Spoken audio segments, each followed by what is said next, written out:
to another episode of INTDL. I'm your host, Shim, episode 4. This time, I have a really good friend of mine, dear friend. I met him last year, but also one of my closest friends since I've had here. Avid gamer, loves food, big foodie just like me. Along the talks of being very creative, he makes his own rugs. I want to welcome in my really good friend, Nadhir Rivera. Nigga, that was gonna make me cry. That was so nice. What the hell? All right. Well, I'm a softie, so yo, what's good? How you doing? Give me some. Appreciate you, bro. What we doing? So today we're doing a crab salad. You gave me an idea when we were talking last week about wanting to do a crab salad. So I was like, you know what? That's a good idea. We haven't done one. We've done seafood, but this is the first time. I think we've only had like maybe 2 or 3. These shallots are really strong. But I want to say, yeah, so what we're going to do is we're going to mix the crab salad and then plate up. So right now we have the butter lettuce like you talked about. We have olive oil. We have Creole seasoning. I don't know if you want to use it or not. We have white wine vinegar.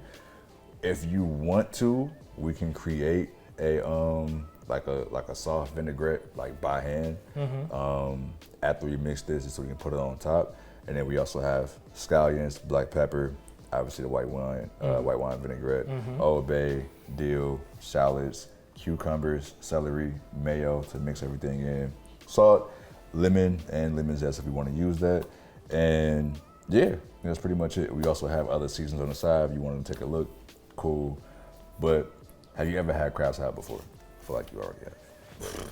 Low key, kinda. Yeah, I want to say I have, but none of them stuck with me. But the thing that I look for in a crab salad is how good it tastes cold. You know what I'm talking about? Like a nice cold crab salad. If it tastes fresh, it's like it's phenomenal. I'd imagine. I just said I ain't had one like that before, but that's what I'm looking for. So, I mean, look, we look ready, bro. Yeah, bowl's still kind of cold. So look, we are going to first start off with what you want to put in there. We have an assortment of things. You don't got to dump everything in there. I don't recommend it only because I'm not sure what the measurements are. That's what the whole point of the show is. But take it however you see fit. All right, so look, I'm going to follow your direction, but kind of not listen to you sometimes. You cool That's with that? fine. Yeah, it's fine. So I got 2 gloves for you. I am merely here to assist and look nice. But yeah, no. So for me, crab salad, I love a good crab salad, especially when I go to any restaurant like of Asian where like they have like a really nice cold one. Yeah. It's very, very light, very filling, and it's just great. I think it's like one of the best mixes when it comes to having something that's like very light in meal, but also like very heavy, I want to say.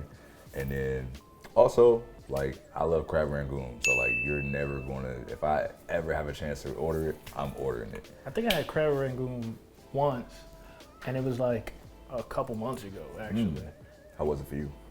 That shit got cream cheese, right? I'm lactose intolerant. I still bust down some cream cheese. You had a nice time on the toilet. I see. Yeah. But I liked it. It was pretty good. I think I had it in Miami, maybe at this place called Double Luck. It's a really cool Chinese restaurant. It looks nice. Tell us. All right, so let's see. Where we starting? What we doing? Let me see. Obviously, we have the crab meat. Y'all, if y'all didn't see it, y'all should know. Take a look at that. What you? I wanted to get some lump crab, but we have claw crab, which the difference is, which is lump is like more white, obviously with clumps, and then with claw, a little bit more color defined, a little bit more brown. It's red. like the dog meat of crab. Yeah, it's like right in there when they going for that. Yeah, hold on. I'm gonna take a bite first. Just see where we at. Yeah. Does it taste okay? Does it? That's really good. It's not. Okay. It's not very fishy. It's a little meaty, which is fine. I wanted something a little hearty. I really like that. Now I gotta figure out how we change this a little bit though. Okay. I think we should start with mayonnaise. Okay. Right? Take it from the top. We're finna do a dollop. Dollop, dog. This is a little more than a dollop, but we tossing that. Let me go ahead and get you some tongs just to make sure you don't want to get the hands too dirty. So, nigga, wait, you got a box of gloves, right? I mean, yeah. I'm just gonna reload. That's what I'm Okay, doing. all right. Yeah. Hey, look. Hey, Look. you want to get hand to hand with the food, which I love. We getting in there. I don't want to put too much mayonnaise though. Yeah, but no. Just so enough. like, when people make crab salad, it's usually coming either with cream cheese, sour cream, or mayo. Like for me, I prefer mayo because sour cream has no taste. Yeah. And like cream cheese is too sticky. Like it almost feels like you have to make it room temp for it to like work when like ever you're trying to mix something together. And then mayo has a taste and it's also smooth enough to where like you're doing right now, you can mix it in and get that texture you want to get, and it makes everything sticky. So reason why we chose mayo. What else you gonna go with? You know what I've been fucking with lately? This fucked out is imitation crab, but Iris and I have been doing this sushi bake shit where like it's just a quick meal. Low-key like 10-15 minutes. We take imitation crab, we do some rice, add a little bit of sugar in the rice cooker, a little bit of white wine vinegar. We got that. Yeah, throw it on there. Then we take sriracha and Kewpie mayo. We lay the crab on top. I should have got some Kewpie mayo. I got Kewpie mayo upstairs, nigga. See, could have. I live upstairs. I could get it. You want to get it? No, we go. Okay. We go. Use. So I take a little Kewpie mayo, run it off the top, put the crab, put some Old Bay seasoning. Then we take some seaweed and layer it on top with bacon. It's almost like a fucking casserole, which is crazy. But it's nice. It's really nice. And then I season it because the recipe, I don't know who made it, but it had no type of seasoning. Does it stick together once it's baked, or is it like a? It kind of falls apart. Like crispy. It's crispy. Okay. I'll take it after I cook it, maybe 30 minutes or something like that.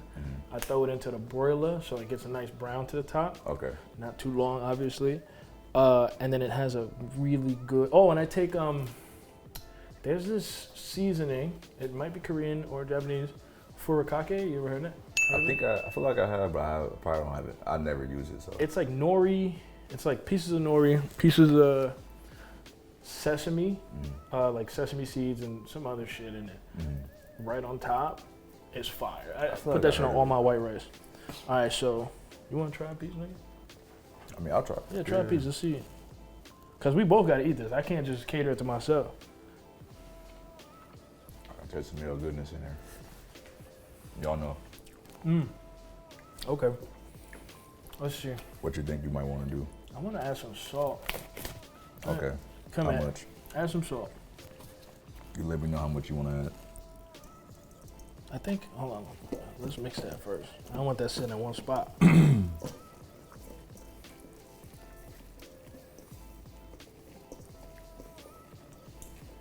think that was enough salt. Sometimes you gotta get in there. Yeah, you gotta get in there. That's a good question. I thought we were gonna need one more pinch. Cause I feel like the more we put in this with like the scallions and celery, is gonna get there. So I got a question for you. When you cook, you've been cooking for a long time. When you cook, only 8 years. Do you? That's a long time. Do you follow like a recipe distinctly, like, oh, like it needs this much, or are you kind of just winging it? And also, do you taste your own food as you're going? First off, it's important to taste everything. It's important to taste everything. It's important to taste everything. It is important to taste everything you're doing when you're cooking, because you got to envision as if everything is coming together before it comes together. So yes, and then two, it's not many things that like, unless I'm baking, then I can do that. But like, I don't necessarily try to follow everything because I want to create it my own way. Like I did biscuits last weekend, so I had to follow everything to a T on the recipe, but then I also like did it my own way by like taking things out, putting things in I wanted to do, and then that was pretty much it. So yes, like 50-50. Okay. Speaking of biscuits, those biscuits you made last week was crazy. I put some guava and cream cheese on one. Guava spread, Trader Joe's, trust me. Trust me. That shit is gas. I'm addicted to guava and cheese. It's the most beautiful thing ever. It tastes tropical all the time. You introduced me to it, and I was like, yeah, no, this is top tier. I'm telling you. All right, so I tasted it with some salt. Mm-hmm. I think you could use a little more salt, but I don't want to change that. No, we're fine. I think we're good. Let's add some pepper. Okay. You want to do black pepper? Nah, you got it. I'm just watching right now. I know I'm in good hands, so yeah, you see? There you go. All right, let's mix this up. A lot of mixing in here, bro. That's what you, hey, look, man. That's what I asked for. That's what I asked for. I didn't ask for this. I told him, I was like, surprise me. And then he came to the crib with some biscuits. I was like, yo, this would be really good with a cold crab salad. And he was like, yeah. So now that's how we hit. All right. Try it now. You give me a whole spoon? Yeah. Nigga, if I take a whole spoon of this every time we ask All right, you are. There ain't gonna be shit left. I ain't gonna do like so that. look, I'm gonna take a chunk here. Look at this bow. Get in there, take a chunk. Treat yourself. I've been treating myself all weekend. That's how you're supposed to live. Okay. That's good. Yeah, no. Talk to me. All right, we gotta start adding some real hot ingredients here. Yeah. Let's do dill first. Nope, let's top it. Dill's gonna be a little strong. Off rip. You wanna do celery? Celery's nice. Okay. You ever eat celery just straight up? Like, nigga, you got some dill in there. I love. Look, this nigga done put dill. I didn't put dill with the whatchamacallit. See, I done messed up. This is cross contamination. Sometimes I wish I didn't do things. So. Brother, we might need a little more celery because that's like 7 pieces of celery. I got you. It was pretty chunky, so I ain't know. Yeah, throw it in. Yeah, there you go. I think I thought about adding raisins to this. We're not doing that. What are we doing? But I had a call from the void just now. The nigga was like, put raisins in it. Yo, he had the intrusive thought that almost went in. We almost ruined this. I mean, I got some grapes, but like they're not pruned out yet. But like, you got what kind of grapes? See, green, red. Well, they were red, but I think we have green. I think Cam threw them out. So you threw out green grapes? Yeah. Or the red ones? Well, they weren't good enough. So like, I bought them a few days ago, but they went bad. You know what grapes is done for? You ever had the cotton candy ones? Nah, those are overrated. I'm not gonna hold you. Those are overrated. Iris was hyped on those. She was eating them just like candy. And I was like, I'm not tasting. This just tastes like grape. They had some. Trader Joe's had like some honey grapes or something like that. Dumb shit is gas. That tastes like candy, like for real. That was crazy. No, I think I've had the cotton candy grapes. I love red grapes. To me, it's a texture thing. Red grapes have never did me wrong as far as crunch wise. Green grapes always did me wrong, which is why I don't like green grapes. I saw a trend on grapes that was like, oh, the real way to buy. Everyone got some bullshit way of how to buy fruit. That shit is so dumb. Nigga said, pay attention to the vine. If the vine is green, that means the grape is sweet. And I was like, oh, that's smart. That makes sense. I've always seen brown vines though. So I went to Costco. I was there for about 10 minutes just going through the grapes, found some green vines. Them shits was so sour when I took them home. I was like, yo, this nigga lied. TikTokification of fruit. I just made a whole new word. That's a good word. Fruit and food. Gee, hey, look, I ain't gonna lie to you, that was tough. Don't listen to them hacks. Some of them shits is not real. There's some good hacks out there though. I saw a bandana hack that was like how to like tie a nice neckerchief so you look like Fred from fucking Scooby-Doo. And you put a ring on it so it looks nice. I got a bunch of rings at home. I got a ring on right now. I put a ring on it. I wear that as a tie when I'm wearing a suit. It's nice, trust me. But yeah, that's a fashion tip. I didn't make it up. I just followed it, but trust. What else you want to add in? We're going to talk on a tangent all day about grapes. We finna add... We're going to probably add some more. Let's add some color, bro. Okay. You want to go... Yeah, we're going to shallot. These are powerful. We're just going to trust in the shallot. Okay. Yeah, nigga, enough. them shits... What kind of super shallot did you buy? Bro, they just... Where'd you get these shallots from? I think Cam I think we bought these like a few weeks ago, and they just like still around. So I was like, all right, it's still good. I'm gonna probably add some more mayo. Yeah. You got white people cheering about this now. Yeah, they're gonna probably. Fuck mayo it. mayo Add the or raisin, raisin. nigga. Just add the raisin. We fucking this up. All right, let's go scallion. Throw some scallion. I don't want to be too powerful. We gotta add some seasoning. You ever in have there, fried scallion? No. They like, oh, is it fried shallot? It's fried shallot I and had scallion. fried shallot. Fried shallot's on top as a topper is really good. That shit is nice. It's really good. Like I think my friend was, I'm not sure if he was Vietnamese or Thai, might be Thai, and he put me on the fresh shallots because every time we had like a wing, we would put like fresh shallots with lemongrass. It was phenomenal. What else? Add some dill. I do love dill. There's a place in Brooklyn I want to take you and Cam to. It's called Peaches. It's a very Brooklyn restaurant. It's right in Bed-Stuy. Peaches. Is it? They got a couple Peaches. Is it a soul food spot? Yeah. I think I've been there. It's like comfort. Peaches and Lewis or something like that. Yeah. I think I have. The one on the corner. There's Peaches Hot House, which I went there once and I was Peaches. mad sad. Okay. Yeah, I went there once because I was like, oh, we finna go crazy. There's a Peaches closer to me right now. I went, and that shit was all spicy food, bro. I don't do spice that well. I could tolerate it. I could eat spicy food, but I don't look for it. People who, it's like drinking beer. Like niggas be like, oh, this beer is so delicious. You're a liar. You're a liar. That shit is not delicious. I'm not a beer fan. I mean, I'll drink every now and then, but I'm not like, oh. Okay, so we gotta do some seasoning. We did salt, pepper. We wanna do like Old Bay. We gotta do Old Bay. I ain't never have that seasoning over there. What is it? The Tony Creole? Yeah. Hey man, look. Let me tell you something. That should just look like Italian Old Bay, but I know it's not Italian. It's just a red, white, and green bottle. Yeah, no, that's the original. Like, you want to make like really good fried chicken? Yeah. First off, please, so I'm looking for brine your chicken. That shit is mad word. I get it. Bro, all you gotta do is It's mad word. it's just buttermilk and lemon and whatever. But besides the point. So then you add Tony's. We trying to give out ad placements. What am I doing? You add the green bottle. You should rip this shit off.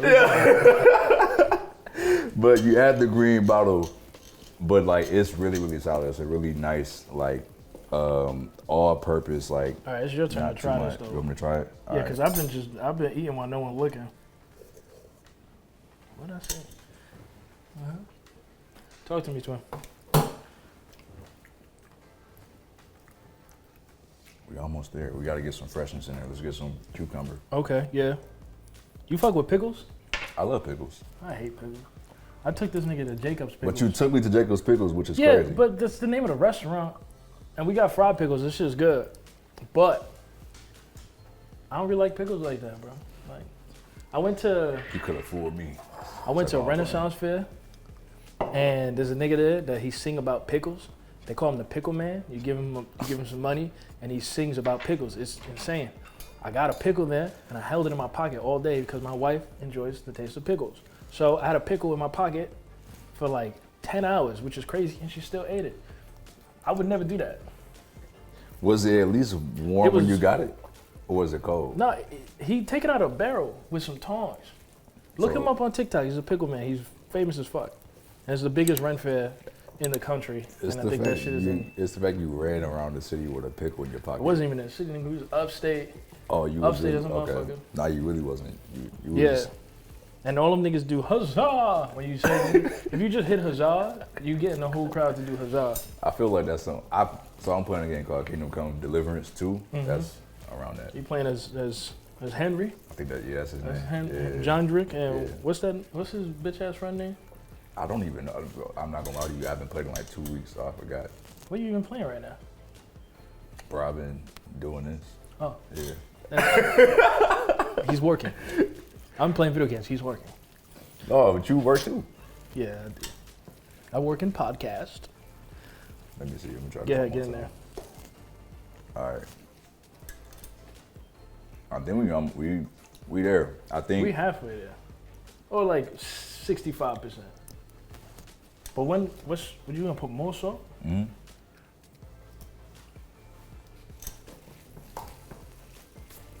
What about the vinegar, bro? When we gonna add the? Oh, we can do that right now. I got you. Hold on. Let me grab a bowl. Talk to me. We are looking at the process of how we do things. I'm gonna grab a whisk. So, whatever you wanna make a vinaigrette, always you make the oil last. It's always whatever the base might be. Oh, you know what we do? We haven't done this.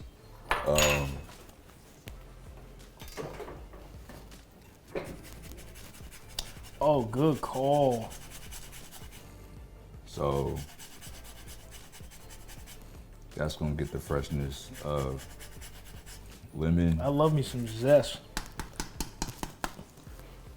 That was kind of cool. I'm not gonna lie to you. That was kind of cool. That should just rain down. And then we are going to do this. Not too much though, because there's gonna be a lot. All right, now taste it, and we almost there. We almost out the woods. We're gonna mix it again. You made me. I've reloaded my glove and everything. Changed the whole glove up. Look, bro. Now we changing back the time, because now you're about to go crazy with it. Let's see. So this vinaigrette, I'm just about to completely bullshit it, completely, but it's gonna be good. So you gotta trust me.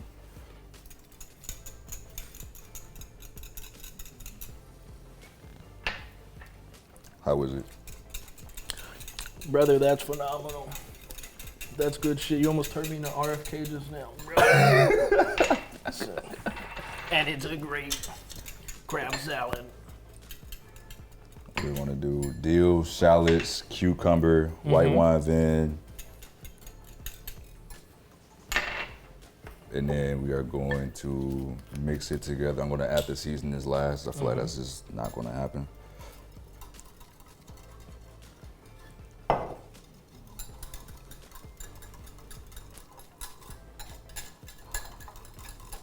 But this is gonna be a topper. It's not gonna be like a thing that we're gonna just like, oh, you know what we wanna do? We are going to coat the lettuce with this. Okay. I got a question for you. Go ahead. Do you have any family ties to cooking at all? Like, what made you get into cooking? My cousin, shout out to Constance. She was a chef in Chicago. Didn't know what I wanted to do with life for real. I was like 18, 19. I was already in college, but I was like, this isn't really for me. And then I was cooking one summer and I was like, I think I want to get into this. And then lo and behold, I started asking my cousin more about like cooking and whatnot and how she got into it. And then she got me involved with a restaurant called Savannah Blue in Detroit. And that was like my first ever job. And that's when I started like really learning more about cooking, and that's when I went to, I'm about to go on a tangent, went to Savannah Blue, went to a country club called Fox Hills, then I went into a corporate job called Bosch, and then I went back to Savannah Blue, then I went to hospital cooking, then I went into opening, like cooking in a hospital? Then I ended up doing like consulting slash helping open up a restaurant called Oak and Real. Shout out Chef Jared. He was the head chef at Maria and 11 Madison Park. I think 11 Madison Park closed down like some years ago, I want to say. And then he came back home, created Oak and Real, and I helped open up Petty Cash and the restaurant in Authentium called Symposium. So, quick background on me. But yeah, so that's how shout out my cousin Constance for shout out Constance for getting me to cooking. So because now I'm here in the kitchen with him. So now we almost out the woods now. It's the last of it. So we are going to just take pieces of the butter lettuce. I'm gonna coat it with the vin we just created. And it's not gonna be too much, I feel like. Are we gonna eat this like spring roll style, you know what I'm talking about? Where you just like kind of use the lettuce to pinch it? You know what? We could do that. Let me actually taste this first.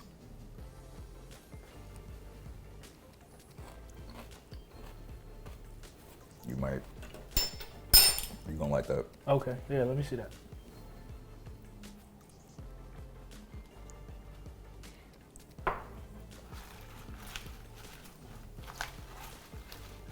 I like that bowl. Thank you. Cam got that bowl? Actually, I did. Okay, all right. I have an eye for Okay. plates and bowls. Okay, Thank I got you. But no, we were looking at stuff and I was like, yo, I need something for the show. And That's a very beautiful we were bowl. going everywhere and she had showed me, I think it was a place called ABC. She wanted to take me to this restaurant for so long. And I was like, she was first trying to like get me into like the tacos of the place. And I was like, I'm not trying no more tacos in New York. I'm sorry. Nah, hold on. You can't do that. He has to go to Tacos El Bronco in Queens. My wife put me on there. It's also known as like the most traditional Mexican taco place. We got to go there. It's mad far though, but it's worth it. They also got a truck, but the restaurant is the preferred method. And then Iris's dad, that was the first person to ever put me on to birria tacos. And ever since then, I've been chasing that high of his tacos and nothing lives up to it. We got taco mix up the block. Shit is trash in comparison. It's beautiful. I'm going to tell you. So go ahead and add the crab salad to this. We got you creating this amazing work right now. I'm not gonna lie to you. Let's see this. I'm gonna be selfish. I'm gonna put that in there. Bow. Go ahead. What about you? You take this one. You wanna take it? And then we're gonna take, so I made remoulade with crab in it. So that's a different type of recipe in itself. So I'm gonna go ahead. This about to be messy. I'm gonna try to get it to point A to B very. It's not gonna be very it's easy. kind of loose because it's. No, it's fine. You want this one? No, go ahead. You're the guest. You. Okay. All right, give me that bowl right there. I got you. It's a catch plate. How is it? Why you gonna ask me that while I'm fucking you? It's a good motherfucker. It's nice and cold and fresh like I want it. It has all the flavors I wanted in it too. It was beautiful. If I could eat salad like this all the time, That would be we'd be lit. I wouldn't complain about salad all the time. You hate soup though. Absolutely despise soup. I hate soup so much. Look, I'm gonna tell you right now, we grew up kind of like super broke for a long period of time. So any food that reminds me of that brokenness I had to live with, I hate. I hate spaghetti. I hate soup. I hate chicken Alfredo. I hate Italian sausage. We had one time my mom went to some supermarket, bought like a lifetime supply of fucking Italian sausage, and we was busting that shit down for like 2 months. I couldn't take it no more. I couldn't take it. But we was homeless, so we had to do it. It's all right though. So we gonna name this dish.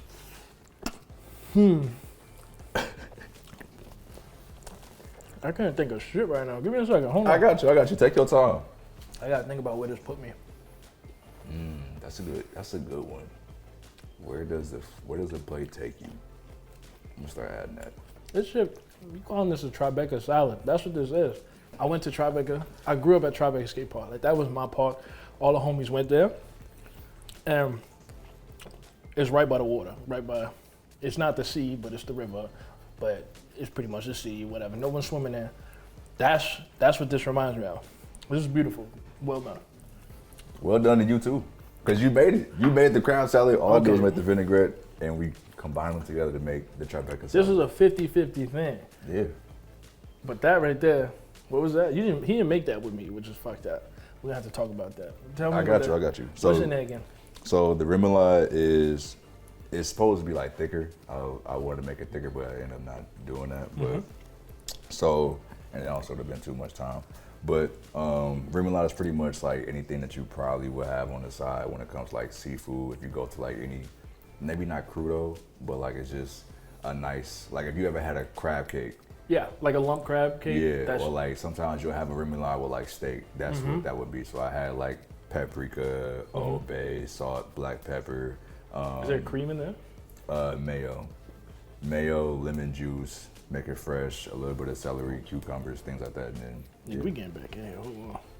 Wait, did you even try any of this? I mean, I'm gonna try it. Yeah, wait, this is for you. We making his right now. That's what we doing. We got my reaction. Now I'm gonna ask him what he would have named it. I don't know what I'm gonna name it. No, well, cause you ain't eat it yet. Yeah. You right. Oh, no, I got you. Use a catch plate, bro. Or yeah. I gotta sink. You're right. All right. Making it to a taco.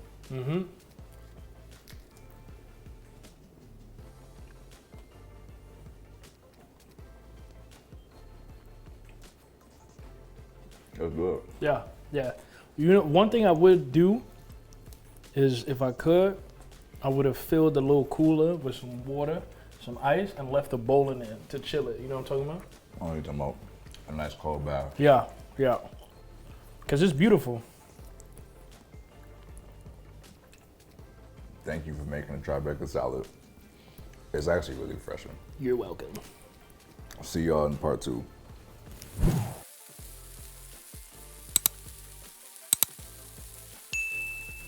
Welcome to part 2, Nadhir. One, like, I'm just glad I even had you on the show, but also too, like, I know you from Brooklyn, a really big foodie. A thing that we've had in the last like few episodes is trying to figure out like which borough has the best food. So to you, which one has the best food? And you don't have to say like specific restaurants if you don't want to, whatever. I'm not gonna blow your spot up. So Nah, look, I'm all about sharing the restaurants. That's why I was going crazy on Belly. I want to say best food, as much as I hate to admit it, is Queens.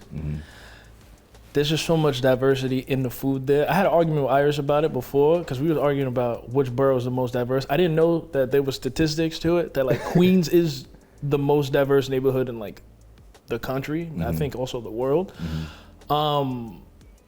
But I love Brooklyn too much. So like I give it to Queens, but Brooklyn is right there. I don't think there's anything else. no, I feel that. I feel like I haven't gotten much into Queens, but like I feel like the last like few people I've talked to, obviously Carl, Queens biased too, but also like 2 people now have said like, yo, Queens is it. You said it, but also Brooklyn biased, so it's a little bit like few. But at the same time, like Queens is leading the race. I personally think it's neck and neck between Queens and Brooklyn. I haven't had too much food in Queens just yet, but like just from the recs that everybody's telling me, even from you, Iris, and even my homie Asani, he's like, yo, like y'all gotta go to Queens more, go to Brooklyn more. So that's another one. But like talking more about like where you from, which is Brooklyn. Like you grew up skateboarding, playing games a lot. Tell me more about like how you got into the hobby of skateboarding and what it means to you. That's pretty good. All right, so right when I was like, I want to say 8th grade, I had 2 homies, Angel and Mike Urena. They're twins, but they don't look alike. I forgot the word for that. Fraternal twins? Fraternal, yeah. Yeah. It was winter. It was snowing like crazy. These 2 niggas pulled up to take, like, we would go to school together, and they had a board. And it was kind of cool. Like, it was a nice board, but it was snowing like crazy. Now, skateboarding for years, you don't skate in the snow unless you have to. Yeah. But, like, they would just skate in the school because I think they thought it looked cool, whatever. And I was like, oh, can I try that? And they were like, yeah. And we had to, this may be about a mile to our middle school. I got on the board. As soon as I jumped on it, I ate shit. Just fell. Like 5 G's on the fucking floor. But I got up and I was like, oh, that was kind of fun. I want to try this. I didn't stick with it though. Like they didn't pick me up with the board again after that. I think they were embarrassed at my fault. So then I asked my mom, my birthday was coming up. I asked my mom for a board. My mom and my stepdad, they went to the Element store. They got me a board. It was an Element board with Venture trucks and Girl wheels.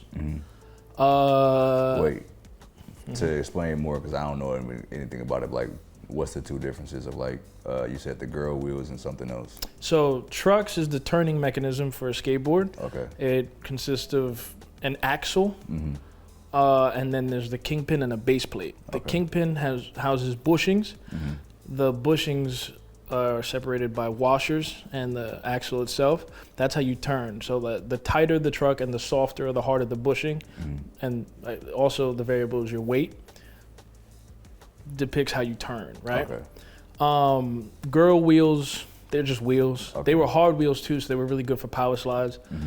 I had really shitty bearings though, so like no matter how much I pushed, I couldn't go too fast. Also, I was a kid, so like I didn't have a lot of leg strength.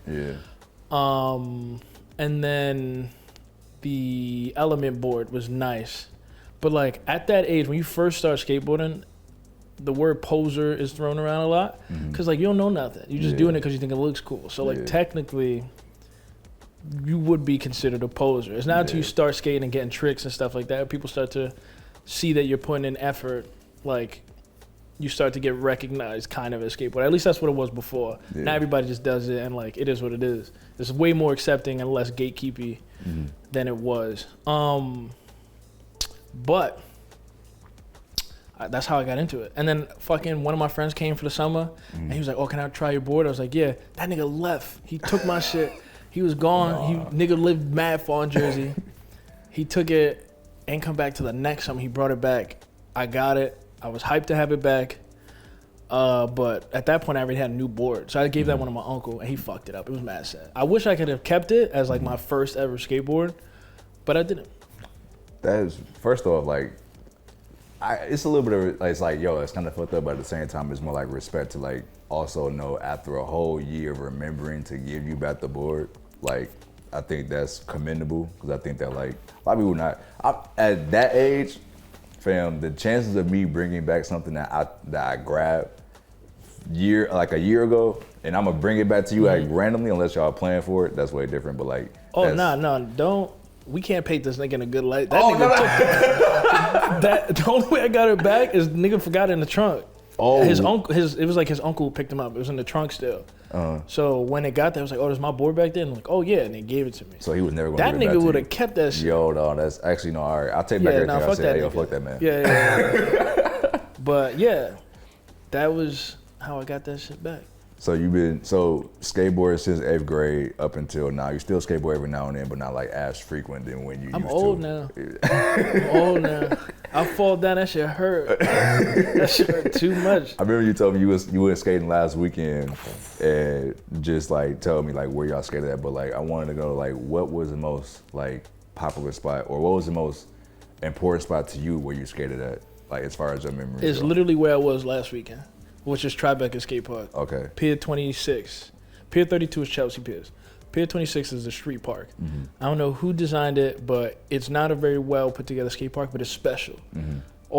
It's like, so in New York skateboarding at that time, it was a lot of like crews kinda, like LES had Gang Corp. Before it was Gang Corp, it was just like a bunch of like little homies at the time just skating around. And then you become so synonymous with that skate park that like people recognize like, oh, it's those three dudes that are skating together.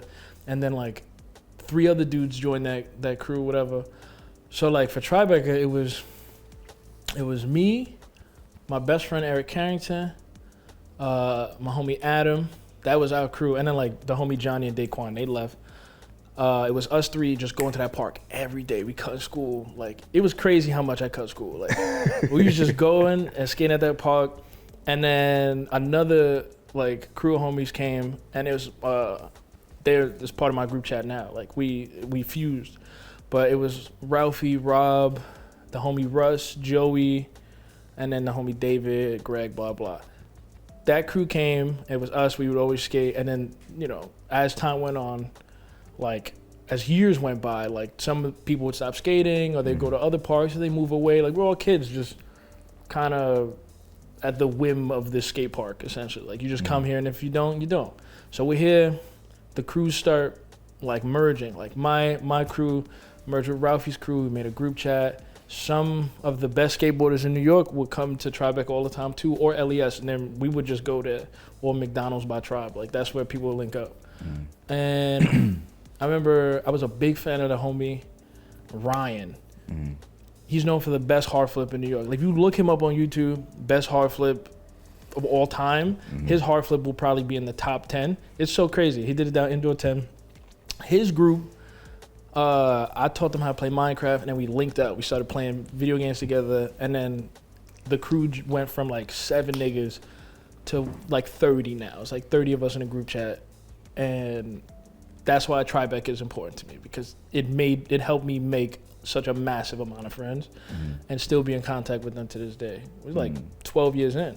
Yeah, no, that's longevity, bro. I think that's like, and it shows like how strong your bond are. To be a decade and a half strong is important. Not a lot of people even have friends like that long, but to be in a group that long and be cool is like like I think it's important. I think like even for me, like I have like friends who are like 2 decades strong. Yeah. In terms of that stuff, and it's like people. I think we take for granted in terms of like how friendships form, but also how long friendships can go on, and then also how important when you bring somebody else in and that person can be friends with them, and it's like it's an interconnected web, almost like of connectivity. I want to say it's a very delicate ecosystem.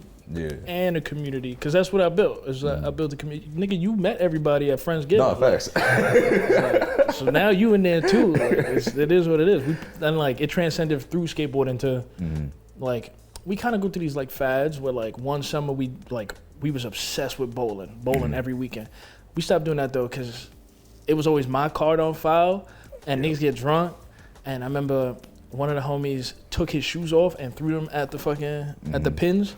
And then he slid on his stomach to fucking go get it. It was great. I was like, I'm not putting my card in this no more. Like, we getting banned. No. I'm not dealing with this. That was crazy. But then we went from bowling to this place called Spin downtown, which I gotta take you to.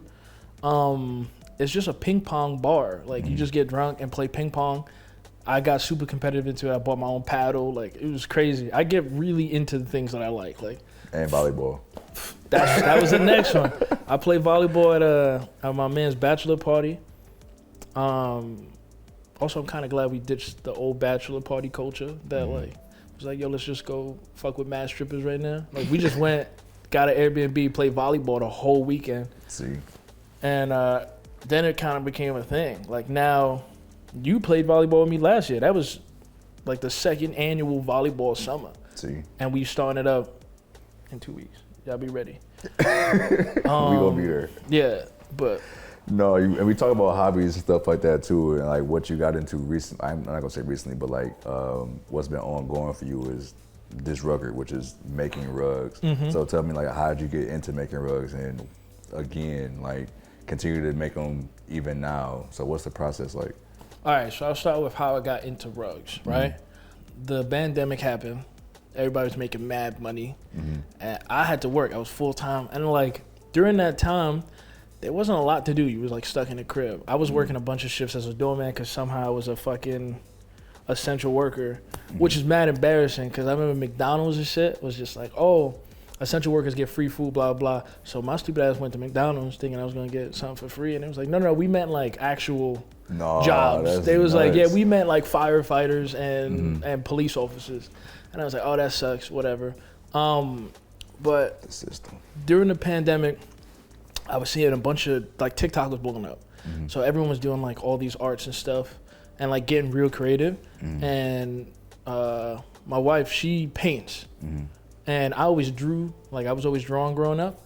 And I wanted something to get back into that wasn't necessarily picking up a pencil. And I saw a lot of people were like tufting was getting popular. That's what you call rug making. And I was like, oh, I kind of want to try this. So I showed it to Iris, and she was like, oh, I wanted to try this too. I've been seeing it very popular. And I was like, maybe I'll get into it. So I sat with it for like a year, just the thought of doing it. And like a year went by, my birthday came, and I opened up a present from Iris, and it was just a yarn. And I was like, what the fuck do I need yarn for? I was like, this is so dumb. But my birthday's in December. So a couple weeks later, Christmas came, Iris got me a tufting gun for Christmas. So now I got to figure out what the yarn was for. I get into it, I'm like, oh, I got this gun now. Like I can tuft rugs, but you need a frame now. This is a very expensive hobby to get into at first, especially if you don't got like $500 to throw at this, especially if you're not gonna commit to it, right? Yeah. And then my man's, he was already making rugs. So he hooked me up, Daquan. I think his Instagram is by703 or something like that. I'll show you later. He came through and brought me a frame. He was like, yo, I'll teach you everything I know, which was great because I got to skip the nuances of learning, which like some people might appreciate, but I, as someone who likes to be good at something fast, him helping me out was nice. So he came through, he taught me everything, like the correct technique for how many strings need to go through the gun, the space you need in between. Make sure not to ever come down with the gun because it is scissors, so it'll cut your frame. The gun is designed to go up, so you need to follow going up, right? And if you're gonna go anywhere, you can go right or left. The gun has a vert grip. If you play Call of Duty, you know what that is. Whatever. He came through. He showed me everything I needed to do. And then I was like, oh, I like this. Like, this is fun. It's kind of dangerous if you don't wear a mask because you're inhaling a lot of, like, microplastics and microfibers and whatnot. Yeah. So you should wear a mask when you do this. But, yeah, the first time I did it, it was for a gift. I gave my friend a gift for Secret Santa, and he really liked it. He loved it. He put it on his wall. And I was like, oh, I like this. Like, I can make stuff and give it to people. And that's kind of what happened. And then I started selling them. Literally, my second rug I sold for like $170, which is steep for like a beginner, but people liked it enough to pay $170. And then ever since then, I've been making rugs on the side and selling them for way more money than they should. But like, it is what it is. No, I feel that. Yeah. So my next one is like, if you ever go to like furniture stores, stuff like that, do you know, like when you feel a rug, you be like, yeah, I'm like, this is a piece of shit. Is this a like, this is made by a robot, and like that's fine. Like commercial rugs, like they're made by like machine or whatnot. My rugs or the rugs that other people make tufting, they're more along the lines of like art pieces, right? Given the materials and stuff like that, you can't really wash them. You know. There is a difference. There's a clear difference. Like some rugs are made out of wool, which is like tougher. Like I wouldn't tuft with like wool yarn. I do acrylic yarn. It's just better that way. The scissors are made to handle that. This like wool yarn, the scissors will dull out way too fast. It's just you need to constantly sharpen your scissors for that. It's a lot of work. So like when you are tufting, like how long does the process take for you to like genuinely get done with one, like from start to finish? It depends how big, dude. Like how big, how intricate, the design, how many colors you need. Colors is a whole different process because like a lot of the time I'll go to Michael's. I used to go to Joann's Fabrics, but they shut them down. I go to Michael's and I'll have like a picture up for reference and I'll have like my iPad, whatever. And then I'm just color matching yarn. Big problem with color matching yarn are dye lots. So like all of it is made in a factory. It's got this like, they have these colors like black and black will be two different things because they were dyed differently. So there's some blacks that come off kind of charcoal gray, but they are labeled black. And there's some that are really dark. And like, you may not think anything of it as like black is black, but detail. as you get tufting, it'll change the color drastically. Is it because it goes through the frame, or is it because it's just, I guess I don't even know what the second one probably be. I always felt like it's probably because it's going through the frame. Nah, so what it is wherever they're dyeing this, because it starts off white, wherever they're dyeing this yarn at,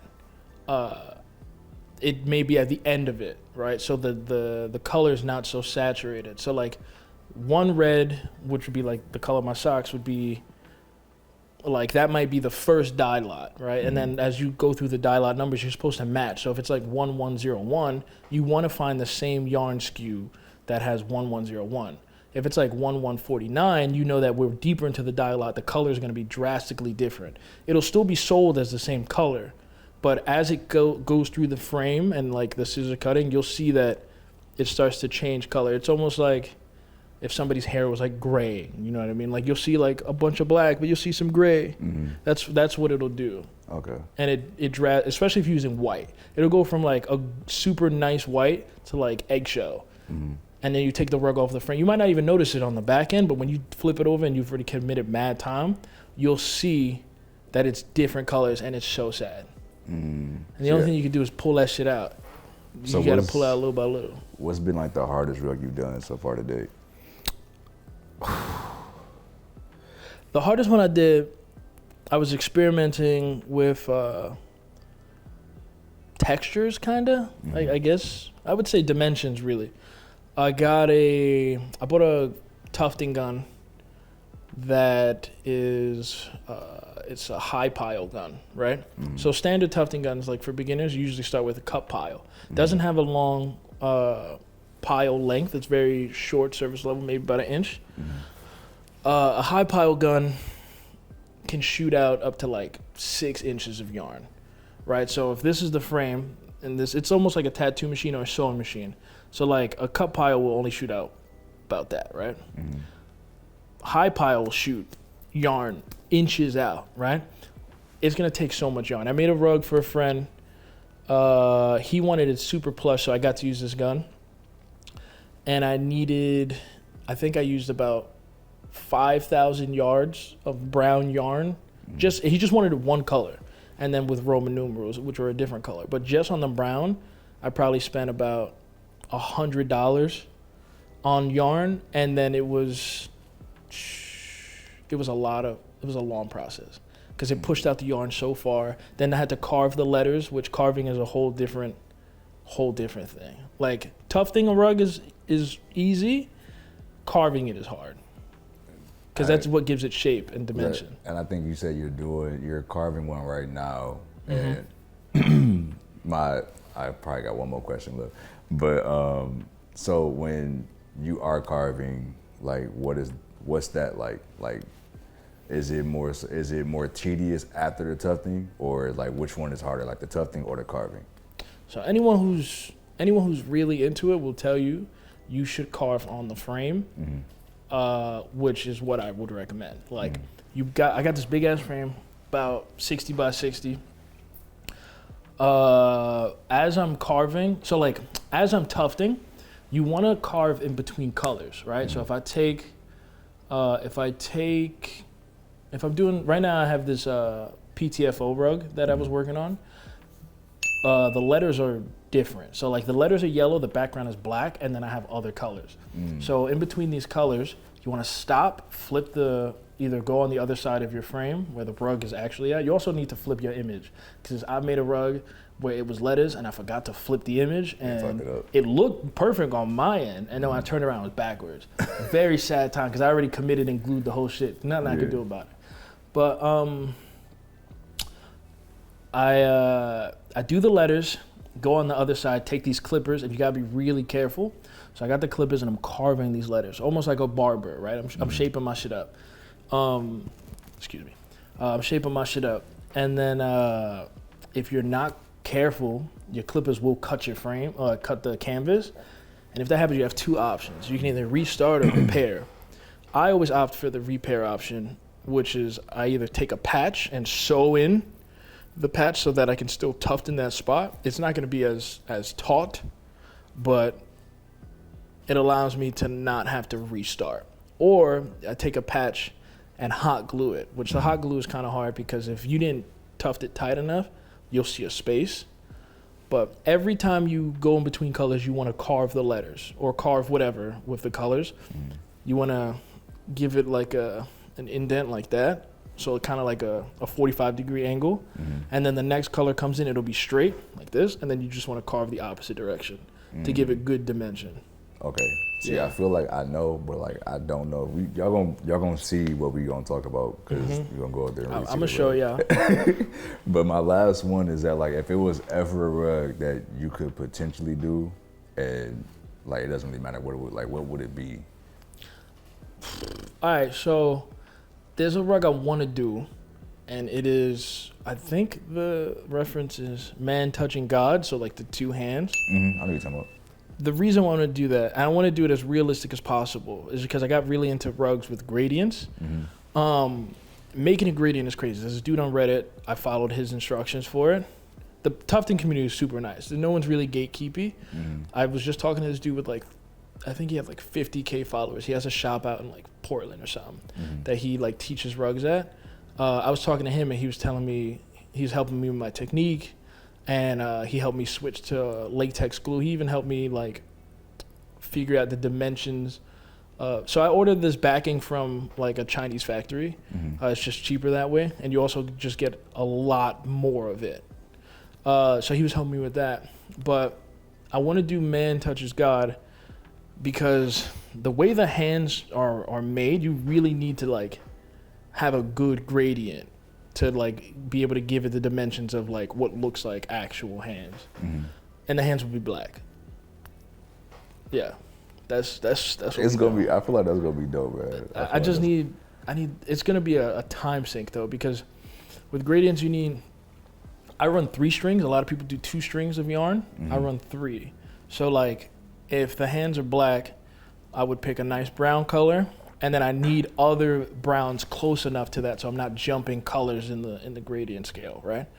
So it would be like 3 strings of the same brown, and then we'll have them ABC string. So then, we'll do ABC.